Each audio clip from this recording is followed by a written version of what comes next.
Oh! On m'a dit de faire des hooks. On fait un classement de ce que vous m'avez envoyé. Maman de Louise Bourgeois. Désolé pour les arachnophobes. Parce que c'est une immense araignée en bronze et acier qui doit faire à peu près 9 mètres de haut, qu'elle a installée un peu partout dans le monde. Et en fait, Louise, avec ça, rend hommage à sa mère, d'où le nom, maman. Elle voit comme une tisseuse et une protectrice, donc une ambiguïté entre la protection et la menace. Comme une araignée finalement. Et une daronne.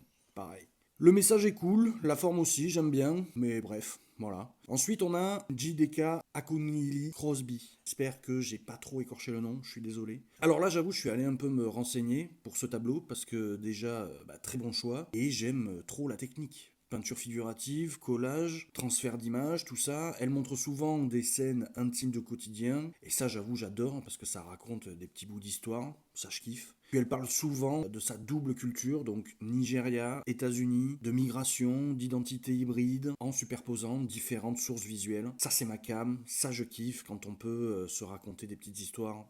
Je kiffe. Troisième, on a Propped de Jenny Saville. Là, gros kiff, j'avoue. C'est un autoportrait de grande taille où en fait l'artiste se représente elle, son corps et déconstruit en même temps les normes de beauté imposées d'une façon bien crue et bien frontale. Avec ce texte là gravé dans la peinture qui est tiré d'ailleurs d'un essai qui s'appelle Quand nos lèvres se parlent ensemble, un truc comme ça, je me rappelle plus de qui.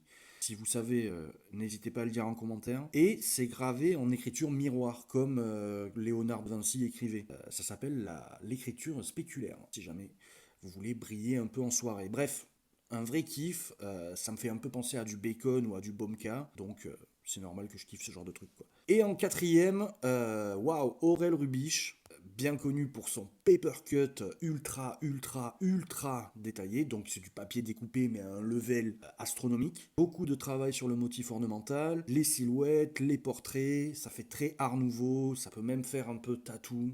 Vraiment assez ouf techniquement, j'ai eu la chance d'en voir, d'ailleurs merci Willem, chez Spearstra Gallery, c'est chez lui que j'en ai vu. Donc très bon choix, j'en avais pas vu depuis vraiment longtemps. Si je devais faire un classement, même si c'est très dur, je dirais Louise Bourgeois en 4 parce que la sculpture, j'aime bien, mais voilà. En troisième, Aurel Rubisch. Il y a quelques années de ça, ça a été vraiment une grosse inspiration. Deuxième, JDK Akunili Crosby.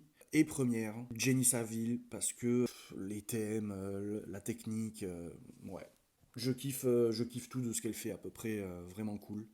Mais en vrai, c'est dur. En vrai, la deuxième place et la première, ça se regroupe. Je suis même presque prêt à dire 3, 2, 1 sur le même truc, quoi. Merci pour ça. Continuez à m'envoyer des trucs et puis on en parle ici.